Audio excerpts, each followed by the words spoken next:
Hi friends, welcome back. iOS 26 കിട്ടിയിരിക്കുകയാണ്. 18 19 പരിപാടിയൊക്കെ അവസാനിപ്പിച്ചു. നേരെ ഇയറിലേക്ക് കണക്ട് ചെയ്തിരിക്കുകയാണ്. എല്ലാ OSകളെയും iOS 26 ആണ്. മൊത്തം ചില്ല് കയറ്റിയിരിക്കുകയാണ്. ഗ്ലാസ് പരിപാടിയാണ് മൊത്തം. അതായത് ചില്ല് കൊട്ടാരം പണിത് വെക്കുന്ന പോലെ എല്ലാ മുക്കിലും മൂലയിലും ഗ്ലാസ് ആണ്.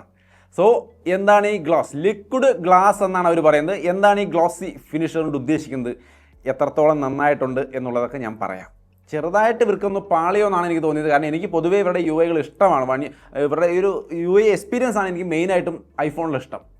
ഇത്തവണ പക്ഷേ ഇതൊക്കെ കാണുമ്പോൾ ചെറുതായിട്ടൊന്ന് പാളിയില്ലേ എന്നാണ് എനിക്ക് തോന്നിയത്. കണ്ടു നോക്കിയിട്ട് നിങ്ങളും പറയൂ എങ്ങനെയുണ്ട്, ഇഷ്ടപ്പെട്ടോ എന്നുള്ള കാര്യം. ഇത് മുമ്പൊക്കെ എവിടെയൊക്കെയോ വിൻഡോസ് കമ്പ്യൂട്ടറുകളിലോ അല്ലെങ്കിൽ ആൻഡ്രോയിഡിൽ തന്നെ പല ലോഞ്ചറായിട്ടൊക്കെ നമ്മൾ പണ്ട് ചെയ്ത് വിട്ടുപോയ സംഭവങ്ങൾ ഇവരെടുത്ത് ചെയ്തിരിക്കുന്നു. പക്ഷെ അത് ഭംഗിയായിട്ട് ചെയ്തിരിക്കുന്നു. അത് പറയാതെ വയ്യ കേട്ടോ, സെറ്റടിക്കത്തുണ്ട്. കാണിച്ചു തരാൻ, കണ്ടു നോക്കിയിട്ട് പറയൂ. ഞാൻ ഈ പറയുന്ന പോലെ എന്താണ് നിങ്ങളുടെ അഭിപ്രായം എന്നുള്ളത് പറയൂ. ആദ്യം തന്നെ നമുക്ക് ഇവിടെ കാണാം ലോക്ക് സ്ക്രീൻ. നമുക്ക് ആദ്യം തന്നെ ലോക്ക് സ്ക്രീനിൽ തുടങ്ങാം. ഓൺ ആകുമ്പോൾ തന്നെ മുകളിൽ ക്ലോക്ക്, താഴെ നോട്ടിഫിക്കേഷൻ കാര്യങ്ങളൊക്കെ നോർമലി വരുന്നുണ്ട്. ഇതിന്റെ പ്രത്യേകത ക്ലോക്ക് വന്നിട്ട് നമുക്ക് നമ്മൾ ഇടുന്ന ഇമേജിനനുസരിച്ച് വലിപ്പം കൂടിയും കുറഞ്ഞൊക്കെ അഡ്ജസ്റ്റ് ആയിരിക്കും. ഇനി ഓൾറെഡി ഒരു ഇമേജിന്റെ ക്ലോക്ക് ഇവിടെ നിൽക്കുകയാണ്, ഇത്തിരി വലുപ്പത്തിൽ നിൽക്കുകയാണെങ്കിൽ തന്നെ നമ്മൾ നോട്ടിഫിക്കേഷൻ മുകളിലേക്ക് ഇങ്ങനെ സ്വൈപ്പ് ചെയ്ത് കഴിഞ്ഞാൽ ആ ക്ലോക്ക് തനിയെ ശൃംഗായി ചുരുങ്ങി പോകുന്ന അവസ്ഥ കാണും. നമ്മൾ ചെയ്യുന്നതിനനുസരിച്ച് റെസ്പോൺസീവ് ആയ ഒരു ക്ലോക്കാണ് അവിടെ ഇരിക്കുന്നത്. അതിന്റെ ഒപ്പം തന്നെ നമുക്ക് വേണമെങ്കിൽ ഇതിലൊരു 3D എഫക്റ്റ് കൊടുക്കാൻ സാധിക്കും. അത് കൊടുത്തു കഴിഞ്ഞാൽ നമ്മൾ ജസ്റ്റ് ഫോണൊക്കെ അനക്കുമ്പോൾ അതിനകത്ത് ആ ഒരു ഇമേജ് അനങ്ങുന്ന പോലെ, ഒരു 3D എഫക്റ്റിൽ അനങ്ങുന്ന പോലെ നമുക്ക് ഫീൽ ചെയ്യുകയും ചെയ്യും. സോ ഇങ്ങനെ ചില ഇൻട്രസ്റ്റിംഗ് ആയ ഘടകങ്ങൾ ലോക്ക് സ്ക്രീനിൽ കൊടുത്തു വെച്ചിരിക്കുന്നു. ഒപ്പം തന്നെ താഴെയുള്ള ഐക്കണുകൾ നമുക്ക് ഗ്ലോസി രീതിയിലേക്ക് മാറിയിട്ടുണ്ട്. സോ ഇത് ലോക്ക് സ്ക്രീനിലെ ഒരു പെട്ടെന്നുള്ളൊരു കാഴ്ചയാണ്. പിന്നെ നമ്മൾ പാസ്വേഡ് അടിക്കാൻ വേണ്ടിയിട്ട് നമ്മൾ ഇങ്ങനെ ഓപ്പൺ ചെയ്യുന്നത് പാസ്വേഡ് അടിക്കാൻ വരുന്ന നമ്പറുകളുടെ ഏരിയ ഒക്കെ മൊത്തത്തിൽ ഗ്ലാസ് ഐക്കൺസ് ആണ്. ഇനി ഇത് കഴിഞ്ഞ് അകത്ത് കയറി കഴിഞ്ഞാൽ കൺട്രോൾ സെന്റർ നമ്മൾ ഓപ്പൺ ചെയ്യുമ്പോൾ മൊത്തത്തിൽ ഗ്ലാസ് ഐക്കണുകൾ കൊണ്ട് നിറച്ച് വെച്ചിരിക്കുകയാണ്. മൊത്തം ഗ്ലാസ് ആണ്. അപ്പോൾ ആ ഒരു ഗ്ലോസി ഫിനിഷ് എന്ന് പറയുന്നതിൽ എനിക്ക് ഇഷ്ടക്കേട് തോന്നിയത് അത് വൃത്തിയായിട്ടില്ല എന്നുള്ളത് തന്നെയാണ്. കാരണം മുമ്പത്തെ UI എന്ന് പറഞ്ഞാൽ വളരെ ക്ലീൻ ആയിരുന്നു. പക്ഷേ ഇവിടെ വന്നിട്ട് താഴത്തെ ഐക്കണുകൾ, ഇതിന്റെ ഇപ്പോൾ ആപ്പ് ഡ്രോ ഓപ്പൺ ചെയ്തിട്ടാണ് ഞാനിത് കൺട്രോൾ സെന്റർ എടുത്തിരിക്കുന്നത്. അതുകൊണ്ട് മൊത്തത്തിൽ ഒരു മെസ്സ് പരുവമാണ് എനിക്ക് തോന്നുന്നത്. അതേസമയം നമ്മൾ സെറ്റിംഗ്സ് ഓപ്പൺ ചെയ്തിട്ടാണ് ഇത് എടുക്കുന്നതെങ്കിൽ അത്ര വിഷയമില്ല. പക്ഷെ എന്നാലും അതും അത്ര ചൊവ്വല്ല എന്നുള്ളതാണ് എനിക്ക് തോന്നിയത്. പക്ഷെ അത് ഗ്ലാസി ഐക്കൺസ് ഒക്കെയാണ്. നമ്മൾ മുകളിലേക്കൊക്കെ സ്വൈപ്പ് ചെയ്യുമ്പോൾ നിങ്ങൾക്ക് കാണാം വിഡ്ജറ്റുകൾ കാര്യങ്ങളൊക്കെ നൈസായിട്ട് ചെയ്തു വെച്ചിട്ടുണ്ട്. പക്ഷെ റീവർക്ക് ചെയ്യാനുണ്ട്. എനിവേ ഇത് ഡെവലപ്പർ ബീറ്റയാണ്, ഫസ്റ്റ് വെർഷൻ ആണ്. 3, 4, 5, 6 അപ്ഡേറ്റുകൾ വരാൻ കിടക്കുന്നു. സ്റ്റേബിൾ വെർഷൻ വരാൻ 3-4 മാസം കിടക്കുന്നു. അതൊക്കെ കഴിഞ്ഞിട്ടേ സെറ്റ് ആവുള്ളൂ. സോ സംഗതി എന്തായാലും അത് നൈസാക്കി വെച്ചിട്ടുണ്ട്, വേറെ വിഷയങ്ങളൊന്നുമില്ല. സോ അപ്പോൾ അങ്ങനെയാണ് കൺട്രോൾ സെന്ററിന്റെ കാര്യം. മൊത്തത്തിൽ എനിക്ക് അത്ര നൈസായിട്ട് തോന്നിയില്ല. അതേസമയം നോട്ടിഫിക്കേഷൻ, ലോക്ക് സ്ക്രീനിൽ വരുന്ന നോട്ടിഫിക്കേഷനൊക്കെ വളരെ വൃത്തിയായിട്ട് നൈസായിട്ട് കിടക്കുന്നുണ്ട്. അതെനിക്ക് ഇഷ്ടപ്പെട്ടു. നിങ്ങൾക്ക് ഇവിടെ കാണാം കുറേ നോട്ടിഫിക്കേഷൻ ഒക്കെ ഉണ്ട്. കൊള്ളാം. മ്യൂസിക് പ്ലെയർ അടക്കമുള്ള കാര്യങ്ങൾ കാണാൻ വൃത്തിയുണ്ട്. പിന്നെ ഇപ്പോൾ കൺട്രോൾ സെന്റർ നമ്മൾ DND ലിസ്റ്റ് ഒക്കെ എടുത്ത് നോക്കുകയാണെങ്കിൽ വരിയായിട്ട് 4 എണ്ണം ഇങ്ങനെ താഴേക്ക് വരുന്നത് കാണാനൊക്കെ ഒരു കൂൾ പരിപാടിയാണ്. പക്ഷെ അത് ഒന്നും കൂടി റീവർക്ക് ചെയ്യാനുണ്ട്. ചെയ്യുമല്ലോ, സമയമുണ്ടല്ലോ, നന്നാവുമെന്ന് പ്രതീക്ഷിക്കാം. പിന്നെ അടുത്തൊരു പ്രധാനപ്പെട്ട ഏരിയ എന്ന് പറയുന്നത് ഐക്കൺസും കാര്യങ്ങളൊക്കെയാണ്. കംപ്ലീറ്റ് മാറ്റിയിരിക്കുകയാണ്. മൊത്തം ഗ്ലാസ് ഐക്കൺസ് ആണ് ഇതിൽ വരുന്നത്. ഇങ്ങനെ നോക്കുമ്പോൾ നിങ്ങൾക്ക് പെട്ടെന്ന് മനസ്സിലാവില്ല. പക്ഷേ നമ്മളൊന്ന് സെറ്റിംഗ്സ് എടുത്ത് കസ്റ്റമൈസ് കൊടുത്തു കഴിഞ്ഞാൽ നമുക്ക് അതിനകത്ത് ക്ലിയർ എന്നുള്ള ഓപ്ഷൻ എടുത്തു കഴിഞ്ഞാൽ മൊത്തം ഗ്ലാസ് ഐക്കൺസ് ആയി. ഇനി ഒരു രക്ഷയില്ല. നിങ്ങൾക്ക് ഇഷ്ടമുള്ള രീതിയിലുള്ള കളറിൽ തന്നെ ഇത് ചെയ്യാൻ പറ്റും. നോർമൽ ഗ്ലാസ് ഐക്കൺ ഇങ്ങനെയാണ് ഇരിക്കുക. പിന്നെ അതിൽ തന്നെ അടുത്ത ഓപ്ഷൻ നിങ്ങൾ എടുക്കുകയാണെങ്കിൽ ടിൻറ്റഡ്, നമുക്ക് ഇഷ്ടമുള്ള കളറുകൾ മാറ്റി കൊടുത്ത് ടിൻറ്റഡ് രീതിയിൽ ഇഷ്ടമുള്ള കളറുള്ള ഗ്ലാസ് ഐക്കൺസ് ആക്കി നിങ്ങൾക്ക് ഉപയോഗിക്കാൻ സാധിക്കും. എനിക്ക് പക്ഷേ ഡീഫോൾട്ടാണ് ഇഷ്ടമായത്. അതുകൊണ്ട് ഞാൻ ഡീഫോൾട്ട് തന്നെ ഇടുകയാണ്. നിങ്ങൾക്ക് മറ്റേത് ഇഷ്ടമായെങ്കിൽ അതൊക്കെ മാറ്റി ഉപയോഗിക്കുക. ഇനി ഇതിൽ ഇൻട്രസ്റ്റിംഗ് ആയ മറ്റു ചില കാര്യങ്ങൾ, ഫോൾഡറൊക്കെ തനി ഗ്ലാസ് പരുവത്തിലാണ് ഇരിക്കുന്നത്. തൊട്ട് കഴിഞ്ഞാൽ ഒരു ഗ്ലാസ് പലക ഇങ്ങനെ പൊന്തി വരും, ഗ്ലാസ് കാർഡ് പൊന്തി വരും. അതിനകത്ത് ഐക്കൺസ് ഇരിക്കുന്നു. എല്ലാ ഫോൾഡറുകൾ ഓപ്പൺ ചെയ്യുന്നതൊക്കെ വളരെ ബട്ടറി സ്മൂത്ത് ആണ് കേട്ടോ. അത് ഡെവലപ്പർ ബീറ്റിയാന്ന് പറയില്ല, അത്രയും സോഫ്റ്റ് ആയിട്ടാണ് സംഭവം ഓപ്പൺ ആവുന്നത്. അത് മാത്രമല്ല നമ്മൾ റൈറ്റ് സൈഡിലേക്ക് ഏറ്റവും അറ്റത്തേക്ക് പോയി ആപ്പ് ഡ്രോയിലേക്ക് എത്തി കഴിഞ്ഞാൽ എല്ലാം ഒരു ഗ്ലാസ് കാർഡിനകത്താണ് എല്ലാം ഇരിക്കുന്നത്, ഫോൾഡറുകൾക്കകത്താണ്. അതൊക്കെ വളരെ മനോഹരമായിട്ട് ചെയ്ത് വെച്ചിട്ടുണ്ട്. ഒരു ഒബ്ജക്ഷനും പറയാനില്ല. പിന്നെ ഇതിൽ അവരുടെ ഒരു സൂക്ഷ്മതയെ കുറിച്ച് പറയാനുള്ളത്, ശ്രദ്ധ കൊടുത്തിരിക്കുന്നത് എടുത്തു പറയാനുണ്ട്. ലിക്വിഡ് ഗ്ലാസ് എന്ന് പറയുമ്പോൾ ഇതൊക്കെ ഒരു ലിക്വിഡ് ടൈപ്പ് ആണെന്നാണ് ഉദ്ദേശിക്കുന്നത്. ആ ലിക്വിഡിന്റെ മുകളിൽ കൂടെ നമ്മൾ വേറൊരു ലിക്വിഡ് മുട്ടിച്ചാൽ പ്രശ്നമാവുമല്ലോ. ഒന്ന് കൂട്ടിമുട്ടില്ലേ നിങ്ങൾ കാണിക്കുന്നുണ്ട്. ഞാനിവിടെ നോട്ടിഫിക്കേഷൻ ഇങ്ങനെ താഴോട്ട് വലിക്കുമ്പോൾ ഈ ഓരോ ഐക്കണും ലിക്വിഡ് ഗ്ലാസ് ആണല്ലോ. അതിന്റെ മുകളിൽ കൂടെ വരുമ്പോൾ ഒരു ലിക്വിഡുമൊക്കെ ആ ഒരു ഗ്ലാസ് നീക്കുന്ന പോലത്തെ ഒരു എഫക്റ്റ് ആ ഐക്കണിൽ നിന്ന് അടുത്ത ഐക്കണിലേക്ക് മാറുമ്പോൾ നിങ്ങൾക്ക് ശ്രദ്ധിച്ച് നോക്കിയാൽ അറിയാം. ഒരു ചെറിയൊരു ഇങ്ങനെ ഒഴുകി വന്നിട്ട് ഇങ്ങനെ വിട്ടുപോരുന്ന വെള്ളം തുള്ളി ഇങ്ങനെ വിട്ടുപോരുന്ന പോലത്തെ ഒരു സംഭവമൊക്കെ കൊടുത്ത് അത് നൈസാക്കി വെച്ചിട്ടുണ്ട് അവർ. സോ ഓരോ കാര്യങ്ങളും ലിക്വിഡ് ഗ്ലാസ് എന്ന് പറയുമ്പോൾ ആ ഒരു ഡിസൈൻ പറയുമ്പോൾ അതിലേക്ക് വേണ്ടുന്ന ശ്രദ്ധ കൊടുത്തുകൊണ്ട് തന്നെയാണ് ചെയ്തിരിക്കുന്നത്. നൈസായിട്ട് ചെയ്തിട്ടുണ്ട്. സോ അങ്ങനെയാണ് ഇതിന്റെ ഒരു ഗ്ലാസ് പരിപാടി. നമ്മുടെ lock screen, control centre, icons, folders കാര്യങ്ങളെല്ലാം ഞാനിപ്പോൾ കാണിച്ചു തന്നു. മെയിൻ ആയിട്ടുള്ള ഒരു സംഭവം എന്താണെന്ന് പിടികിട്ടിയല്ലോ. ഇതാണ് മെയിൻ സംഗതി, ഗ്ലാസ് ലുക്ക്, ഗ്ലോസി ലുക്ക്. ഇനി നമുക്ക് ആപ്പിൾ മ്യൂസിക് അല്ലെങ്കിൽ മറ്റ് ആപ്പുകൾ, അതിനകത്ത് എന്തൊക്കെയാണ് മാറ്റങ്ങൾ എന്നുള്ളത് പ്രധാനമായിട്ടുള്ള മാറ്റങ്ങൾ ഞാൻ പറഞ്ഞുതരാം. ഇപ്പോൾ നമ്മൾ മ്യൂസിക് ആപ്പിന്റെ ഏരിയ എടുക്കുകയാണെങ്കിൽ, ആപ്പിൾ മ്യൂസിക് എടുക്കുകയാണ് കേട്ടോ ഞാൻ. ഒരു കാര്യം, ഇത് ലോഡ് ആവാണ്ട് ഞാൻ അവിടെ വെയിറ്റ് ചെയ്യാണ്. നിങ്ങൾ ബീറ്റ വെർഷനാണ്, അത് ഡെവലപ്പർ ബീറ്റ വെർഷനാണ്. ആരും പോയിട്ട് ഇൻസ്റ്റാൾ ചെയ്യുന്നത് പ്രൈമറി ഫോണിൽ ഒരിക്കലും ഇൻസ്റ്റാൾ ചെയ്യരുത്. എൻ്റെ വേറെ ഫോണിലാത്തതുകൊണ്ട് ഞാൻ അതിൽ തന്നെ ഇൻസ്റ്റാൾ ചെയ്ത് ഞാൻ പെട്ടിരിക്കുകയാണ്. ഇപ്പോൾ ലോഡാവാൻ എത്ര നേരം എടുക്കണമെന്ന് അറിയോ? പണി കിട്ടും കേട്ടോ, ഉറപ്പായിട്ട് പണി കിട്ടും. ആരും ഇൻസ്റ്റാൾ ചെയ്യാൻ നിൽക്കണ്ട.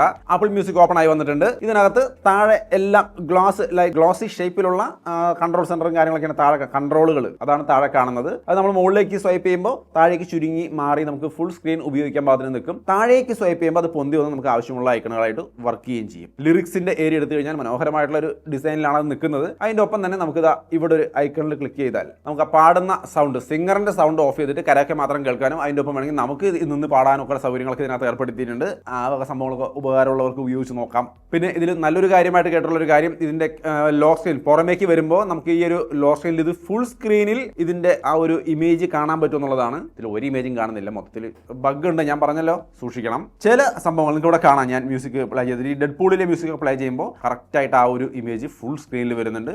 ലോ സ്കെയിലേക്ക് നോക്കി കഴിഞ്ഞാൽ മനോഹരമായിട്ട് നിൽക്കുന്നുണ്ട്. അത് സംഭവം നന്നായിട്ട് ചില സോങ്ങുകൾക്ക് മാത്രമേ അതങ്ങനെ വരുന്നുള്ളൂ. ബാക്കിയുള്ളതൊക്കെ സാധാ ബോക്സി ഷേപ്പിൽ തന്നെയാണ് വരുന്നത്. പിന്നെ ഈ ബഗ് ഉണ്ട്, അത് വർക്ക് ചെയ്യുന്നില്ല എന്ന് പറയുമ്പോൾ നെഗറ്റീവ് പറഞ്ഞല്ല, കുറ്റം പറയുകയാണ് ഇയാളെന്നൊന്നും വിചാരിക്കരുത്. എനിക്കറിയാൻ ഡെവലപ്പർ ബീറ്റ് ചെയ്യാണ്, ബഗ്ഗുകൾ ഉണ്ടാവും. അത് ഞാൻ ഓർമ്മിപ്പിക്കുകയാണ്, നിങ്ങൾ ചെയ്യാതിരിക്കാൻ, പ്രൈമറി ഫോണിൽ കയറി ചെയ്ത് അബദ്ധത്തിൽ പെടാതിരിക്കാൻ വേണ്ടി ഓർമ്മിപ്പിക്കുകയാണ്. പിന്നെ ഫോട്ടോ ആപ്പിനകത്ത് അടുത്ത ഒരു ആപ്പ് നമ്മൾ ഓപ്പൺ ചെയ്ത് നോക്കിയാൽ വൃത്തിയാക്കി, അതായത് തന്നെ പറയട്ടെ. കാരണം ഓൾറെഡി ഇത് ഇങ്ങനെ മുകളിലേക്ക് സ്വൈപ്പ് ചെയ്യുമ്പോൾ താഴെ കുറേ ചവറ പോലെ ഓപ്ഷനുകൾ, കളക്ഷനൊക്കെ ഇങ്ങനെ കാണാം, ആൽബങ്ങൾ അത് ഇതെന്നൊക്കെ പറഞ്ഞിട്ട് ഇതൊക്കെ മാറ്റിയിട്ട് ലൈബ്രറി കളക്ഷൻ 2 ഓപ്ഷൻ മാത്രം കൊടുത്തിട്ടുണ്ട്. അതിൽ തന്നെ ലൈബ്രറിയിൽ ക്ലിക്ക് ചെയ്ത് കഴിഞ്ഞാൽ മുകളിൽ നമുക്ക് ഓപ്ഷൻ ഒക്കെ ഉണ്ട്. ഈ ഒരു ഐറ്റത്തിൽ ടാപ്പ് ചെയ്താൽ മെനു തുറന്നു വരുന്നത് കാണാം, വൃത്തിയായിട്ടുണ്ട്. അടുത്ത മെനു എടുത്ത് കഴിഞ്ഞാൽ ഇത്തിരി വലുതായിട്ട് വരുന്നു, അതൊക്കെ നൈസായിട്ട് വരുന്നുണ്ട്, പോകുന്നുണ്ട്. പിന്നെ ഈ ഒരു സെലക്റ്റിൽ നമ്മൾ ക്ലിക്ക് ചെയ്യുകയാണെങ്കിൽ ജസ്റ്റ് ഒന്ന് ടാപ്പ് ചെയ്താൽ ഒരു ബബിളുമേ, ഒരു ലിക്വിഡ് ഗ്ലാസ് എന്ന് പറയുന്ന ഒരു സംഭവം ഉണ്ടല്ലോ, ആ ഒരു പേരാണല്ലോ കൊടുത്തിരിക്കുന്നത്. അപ്പോൾ ആ ലിക്വിഡുമ്പോൾ നമ്മൾ തൊടുന്ന ഒരു ഫീലാണ്, ഒന്ന് ബൗൺസ് ആയി അങ്ങനെ ഒന്ന് മാറുന്ന ഒരു സംഭവം നിങ്ങൾക്ക് ഇവിടെ കാണാം. അപ്പോൾ അതൊക്കെ ആ പേരിന് അന്വർത്ഥമായ രീതിയിൽ കാര്യങ്ങൾ വൃത്തിയായിട്ട് ചെയ്ത് വെച്ചിട്ടുണ്ട്. പിന്നെ താഴെ കളക്ഷൻ്റെ ക്ലിക്ക് ചെയ്താൽ വേറെ പരിപാടിയൊന്നുമില്ല, നമ്മുടെ ആ മൊത്തത്തിലുള്ള ഷവറിൻ്റെ ഏരിയ ആണ്, എല്ലാം ഇവിടെ ഉണ്ട്. ഷവറല്ലാതൊക്കെ ആവശ്യമുള്ള സാധനമാണല്ലോ, ഞാൻ ഉപയോഗിക്കുന്നതാണ്. പക്ഷേ എന്നാലും അങ്ങനെയാണ് ഒരുപാട് പേരും പറയുന്നത്, ഒന്നിനും കൊള്ളില്ല,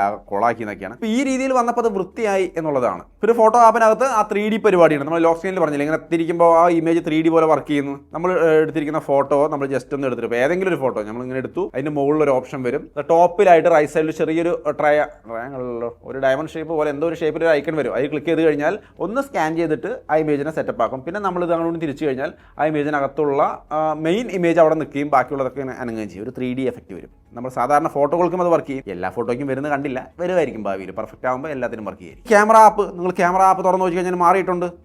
ജസ്റ്റ് നമ്മൾ താഴെ വീഡിയോ, ഫോട്ടോ 2 ഓപ്ഷനേ കാണുള്ളൂ. അത് ഈ ടാപ്പ് ചെയ്ത് കഴിഞ്ഞാൽ സംഗതി മാറി. സൈഡിലുള്ള ഐക്കൺസ് ഒക്കെ നമുക്ക് കാണാൻ പറ്റും. സൈഡിലോട്ട് അങ്ങോട്ടും ഇങ്ങോട്ടൊക്കെ നീക്കി കഴിഞ്ഞാൽ താഴ്ന്ന എല്ലാ ഓപ്ഷനുകളും നമുക്ക് കാണാൻ പറ്റും. അതുപോലെ ഏറ്റവും മുകളിൽ നമ്മൾ വീഡിയോയിൽ നിൽക്കുമ്പോഴാണ് മുകളിൽ നോക്കുന്നെങ്കിൽ ലെഫ്റ്റ് സൈഡിൽ ക്ലിക്ക് ചെയ്ത് കഴിഞ്ഞാൽ ഒരു വലിയ ടൈൽ ഇങ്ങനെ ഓപ്പൺ ആയി വരും. ആ ടൈലിനകത്ത് നമുക്ക് വേണ്ടുന്ന 4K 30fps 60fps അങ്ങനെ കുറേ സംഭവങ്ങൾ നമുക്ക് വേണ്ട ഓപ്ഷനുകളൊക്കെ അവിടെ വരും. റൈറ്റ് സൈഡിൽ ക്ലിക്ക് ചെയ്ത് കഴിഞ്ഞാൽ താഴെ മെയിൻ കൺട്രോളുകൾ വരും. നിങ്ങൾ ഫോട്ടോ എന്ന സെക്ഷനിൽ നിന്നുകൊണ്ടാണ് മുകളിൽ ക്ലിക്ക് ചെയ്യുന്നതെങ്കിൽ അതിൻ്റെതായ ഓപ്ഷനുകളെല്ലാം താഴെ ഒരു ടൈലിൽ ഇങ്ങനെ ഓപ്പൺ ആയി വരും. സോ ഇങ്ങനെ മൊത്തത്തിൽ ഒരുപാട് കാര്യങ്ങൾ ക്യാമറ ഇന്റർഫേസിലും കൊണ്ടുവന്നിരിക്കുന്ന മാറ്റങ്ങൾ. എനിക്ക് തോന്നുന്നു കുറേ കാലമായിട്ട് ഈ ഇന്റർഫേസിൽ ഒരു മാറ്റം ഉണ്ടായിട്ടില്ല, ഇപ്പോഴാണ് മാറ്റം കൊണ്ടുവന്നത്. സോ ഒരുപാട് മാറ്റങ്ങൾ ക്യാമറ ഇന്റർഫേസിനകത്തും വന്നിട്ടുണ്ട്. പിന്നെ നോട്ട് ആപ്പിനകത്ത് വലിയ കാര്യമായ മാറ്റമൊന്നും കണ്ടില്ല. എന്നാലും താഴെ ആ ഒരു സെർച്ചിന്റെ ഏരിയയൊക്കെ ഒന്ന് വിടിയിച്ച് കുറേ ഐക്കണുകളുടെ ഏരിയ ഒക്കെ ഉണ്ടല്ലോ, അതൊക്കെ ഒന്ന് വിടിയിച്ച് സെപ്പറേറ്റ് ആക്കി മുകളിലേക്കൊക്കെ നിർത്തിയിട്ടുണ്ട്. അതല്ലാണ്ട് വലിയ കാര്യമായ മാറ്റം അതിനകത്തില്ല. പക്ഷേ സഫാരിക്കകത്ത് മാറ്റമുണ്ട്. അതായത് നമ്മൾ സഫാരിയുടെ ആ ഒരു സെർച്ച് ബാറും കാര്യങ്ങളൊക്കെ താഴെ കാണാം. നിങ്ങൾക്ക് ഈ താഴെ കാണുന്ന സെർച്ച് ബാർ നമ്മളിത് സ്വൈപ്പ് ചെയ്യാൻ തുടങ്ങി കഴിഞ്ഞാൽ ശൃംഗായി താഴേക്ക് ഒതുങ്ങിയിരിക്കും. നമ്മൾ താഴേക്കാണ് സ്വൈപ്പ് ചെയ്യുന്നതെങ്കിൽ അത് പൊന്തി വന്നിട്ട് സെർച്ച് ചെയ്യാൻ ഭാഗത്തിന്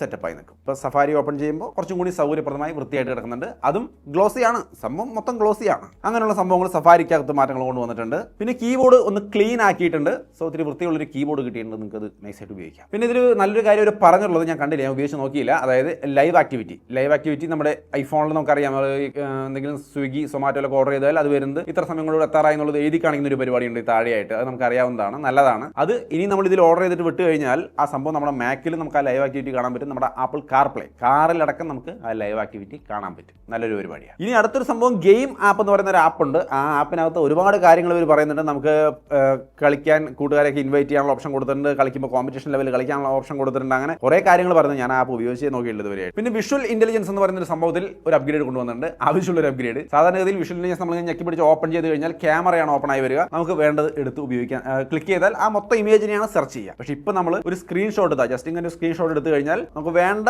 ഒരു സംഭവം മാത്രമാണെങ്കിൽ അതൊന്നിങ്ങനെ കൈകൊണ്ട് സ്വൈപ്പ് ഒന്ന് മാർക്ക് ചെയ്ത് കൊടുത്തു കഴിഞ്ഞാൽ അതിന് മാത്രമായിട്ട് സെർച്ച് ചെയ്യും. അപ്പോൾ അത് നന്നായി. അതെനിക്ക് ഇവിടെ വർക്ക് ചെയ്യുന്നില്ല, അവരുടെ ഷോയിൽ അവർ പറഞ്ഞതാണ്, എനിക്കിത് വർക്ക് ചെയ്യുന്നില്ല. എന്തോ ചിലപ്പോൾ വരും ദിവസങ്ങൾ സെറ്റ് ആവുമായിരിക്കും. പിന്നെ ആപ്പിൾ വാലറ്റിനകത്ത് കുറേ ചേഞ്ചൊക്കെ അവർ പറഞ്ഞു അനൗൺസ്മെന്റിൽ. കാരണം ഞാൻ ഈ സാധനം ഒട്ടും ഉപയോഗിക്കാത്തതാണ്, ആകെ സിനിമ ടിക്കറ്റ് കയറ്റിടാൻ വേണ്ടി മാത്രം ഉപയോഗിക്കുന്ന ഒരു സംഭവമാണിത്.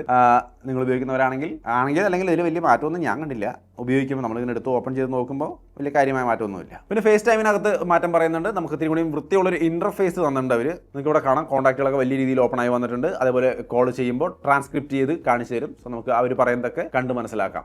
വേറെ ഭാഷയുള്ളവരാണെങ്കിൽ നമ്മുടെ ഇംഗ്ലീഷിലേക്ക് കൺവേർട്ട് ചെയ്ത് കിട്ടും. പിന്നെ ഫോൺ ആപ്പിനകത്ത് വന്നിട്ടുള്ളൊരു മാറ്റം എന്ന് പറയുന്നത് ഇപ്പോൾ റീസെൻ്റിൽ നിൽക്കുകയാണെങ്കിൽ മുകളിൽ ഫേവറേറ്റുകൾ നിരന്ന് കിടക്കുന്നുണ്ട്. മെയിൻ ആയിട്ടുള്ള 4 ഫേവറേറ്റ് നമുക്ക് അത് വേണമെങ്കിൽ അങ്ങനെ ചെയ്യാം. അല്ലെ പഴയ രീതി വേണമെങ്കിൽ അങ്ങനെ ആക്കാനുള്ള ഓപ്ഷൻ ഉണ്ട്. എന്നാലും മുകളിൽ ഇപ്പോൾ ഫേവറേറ്റുകൾ കൊടുത്തിരിക്കുന്നു, വേണമെങ്കിൽ അത് ഉപയോഗിക്കാം. പിന്നെ വേറെ കാര്യമായ മാറ്റം എന്ന് പറയുന്നതിനകത്ത് കുറച്ച് ഫീച്ചേഴ്സ് പറയുന്നുണ്ട്. ഒന്ന് സ്ക്രീനിങ്, അതായത് നമ്മൾ ആരെങ്കിലും വിളിക്കുകയാണെങ്കിൽ അൺനോൺ നമ്പർ ആണെങ്കിൽ അവർ ആരാണെന്ന് AI ചോദിക്കും, നമ്മുടെ ആപ്പിൾ ഇന്റലിജൻസ് ചോദിക്കും, എന്തിനാണ് വിളിച്ചതെന്ന് ചോദിക്കും. ഇപ്പോൾ ബാങ്കിൽ നിന്നൊക്കെ പരസ്യത്തിന്റെ കോളാണെങ്കിൽ കറക്റ്റ് ആയിട്ട് ബാങ്കിൽ നിന്നാണ് ഇന്ന കാര്യത്തിനാണെന്ന് പറയും, നമുക്ക് വേണ്ട എന്ന് വിചാരിച്ച് അപ്പോൾ തന്നെ കട്ട് ചെയ്ത് എടുക്കാൻ നിൽക്കണ്ട, അത് ആ പണി AI ചെയ്തോളും. രണ്ടാമത്തെ കാര്യം ഹോൾഡ്. നമ്മളെ ഒരു ഫോൺ വിളിച്ചു, അവർ ഹോൾഡ് ചെയ്തിരിക്കുകയാണെങ്കിൽ ആ ഹോൾഡിന്റെ മ്യൂസിക് കേൾക്കുന്ന വഴിക്ക് ഹോൾഡ് അസിസ്റ്റന്റ് ആക്റ്റീവ് ആവും. നമ്മൾ നോക്കിയിരിക്കേണ്ട, ഹോൾഡ് കഴിഞ്ഞിട്ട് അയാളോട് സംസാരിക്കാൻ വേണ്ടി നമ്മൾ നോക്കിയിരിക്കേണ്ട, പകരം ആ ഹോൾഡ് കഴിഞ്ഞ് അയാൾ വർത്തമാനം പറയാൻ തുടങ്ങുമ്പോൾ ഇവർ സിരി നമ്മളോട് പറയും, അല്ലെങ്കിൽ ആപ്പിൾ ഇന്റലിജൻസ് നമ്മളോട് പറയും ആൾ സംസാരിക്കാൻ തുടങ്ങിയിട്ട്, അപ്പോൾ നമ്മൾ എടുത്താൽ മതി. അല്ലെങ്കിൽ നമ്മൾ സാധാരണ ഹോൾഡ് ആയിട്ടുണ്ടെങ്കിൽ ആ മ്യൂസിക്കും കേട്ട് ഇങ്ങനെ വെയിറ്റ് ചെയ്യണം ഒരു വർത്തമാനം പറയുന്നത് വരെ. ഇത് വേണ്ട, ഹോൾഡ് അസിസ്റ്റ് നല്ലൊരു പരിപാടിയാണ് കേട്ടോ. പിന്നെ നമ്മുടെ കോളിനകത്ത് ലൈവ് കോൾ ട്രാൻസ്ലേറ്റ് ഒക്കെ വരുന്നുണ്ട്. സോ അതൊക്കെ അറിയാലോ, ആ ഫീച്ചർ ഇതിലും വന്നിട്ടുണ്ട് ഇപ്പോൾ.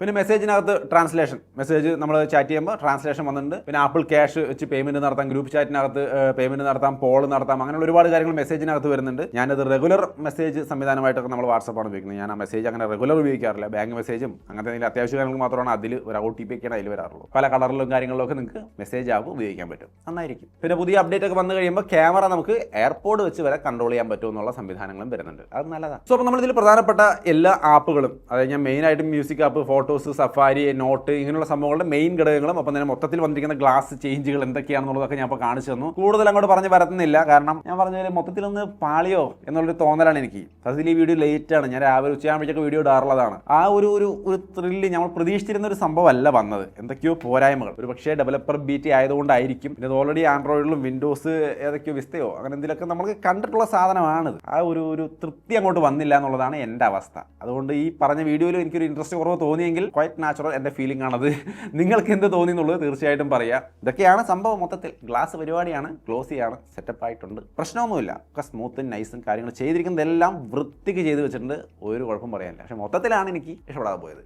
നിങ്ങൾക്ക് എന്ത് തോന്നിയുള്ളൂ തീർച്ചയായിട്ടും കമൻറ്റായിട്ട് ഷെയർ ചെയ്യുക. ഡീറ്റെയിൽഡ് ആയിട്ട് എല്ലാ ഫീച്ചേഴ്സ് അടക്കം ഒരു ഡീറ്റെയിൽ വീഡിയോ വേണമെന്നൊക്കെ തോന്നുന്നുണ്ടെങ്കിൽ കമൻറ്റ് ചെയ്യും, നമുക്ക് നോക്കാം. അപ്പോഴേക്ക് ഇതൊക്കെ ഒന്ന് സെറ്റായി 2-3 വെർഷനൊക്കെ അപ്ഡേറ്റ് ഒക്കെ വന്ന് സെറ്റായി കഴിയുകയാണെങ്കിൽ എനിക്ക് ഇഷ്ടപ്പെടുകയാണെങ്കിൽ ഡീറ്റെയിൽ വീഡിയോ ചെയ്യാൻ വേണ്ടിയിട്ട് ശ്രമിക്കാം. എന്തായാലും ഇപ്പോഴേക്ക് ഇത് സപ്പോർട്ട് ചെയ്യുന്ന ഡിവൈസുകളുടെ ലിസ്റ്റ് ഇവിടെ കാണുന്നുണ്ട്. ഇപ്പോഴേക്ക് ഡെവലപ്പർ ബീറ്റ് ചെയ്യാണ്, അത് ഒരു കാരണവശാലും അത് ഇൻസ്റ്റാൾ ചെയ്യേണ്ട. ഇഷ്ടംപോലെ ബഗ്ഗുകളുണ്ട്. ഇപ്പോൾ തന്നെ ഞാൻ പെട്ട് കിടക്കുക, എൻ്റെ പ്രൈമറി ഫോണിലേക്ക് വേറെ ഫോണില്ല. അതവിടെ നിൽക്കട്ടെ. പബ്ലിക് ബീറ്റ് അടുത്ത മാസം അവസാനം വരും. അപ്പോഴും നിങ്ങൾക്ക് ഇത് ഇത്ര ഇഷ്ടപ്പെട്ടുവെങ്കിൽ മാത്രം ഇൻസ്റ്റാൾ ചെയ്യുക, അല്ലെങ്കിൽ സ്റ്റേബിൾ വരാൻ വേണ്ടി വെയിറ്റ് ചെയ്യുക, അതായിരിക്കും നല്ലത്. കഴിഞ്ഞ വർഷം സ്റ്റേബിൾ ഇൻസ്റ്റാൾ ചെയ്തിട്ട് തന്നെ വട്ടം തിരിഞ്ഞാണ്. എന്തായാലും അങ്ങനെയൊക്കെയാണ് iOS 26. നമുക്ക് ആ റെഗുലർ നമ്പർ ഓർമ്മ വരുന്നത് iOS 26ൻ്റെ പരിപാടി. എന്താണ് നിങ്ങൾക്ക് തോന്നിയത് തീർച്ചയായിട്ടും കമൻറ്റിൽ ഷെയർ ചെയ്യൂ. വീഡിയോ ഇഷ്ടപ്പെട്ടാൽ ലൈക്ക് ചെയ്യാനും ഷെയർ ചെയ്യാനും മറക്കണ്ട. വീണ്ടും ഒരു വീഡിയോയിൽ കാണാം. ബൈ.